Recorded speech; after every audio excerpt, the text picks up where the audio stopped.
আসসালামু আলাইকুম বন্ধুরা, কেমন আছেন সবাই? আশা করি ভালো আছেন। চলে আসলাম আবার ছোট্ট একটা ভিডিও নিয়ে।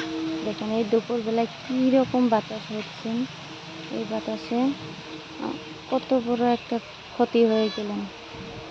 দেখেন বন্ধুরা, দেখেন এই যে এই যে পাখির বাসা, এই যে এই জায়গা, একদম এই যে এই জায়গা, এখানে একটা পাখি বাসা বেঁধেছিল, সেই বাসাটা বাতাসে পড়ে গেছে। বাসার ভিতরে আবার ডিমও ছিল। দেখেন বন্ধুরা, দেখেন পাখির কত বড় ক্ষতি হয়ে গেল।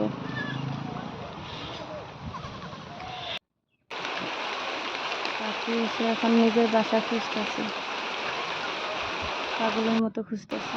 দেখুন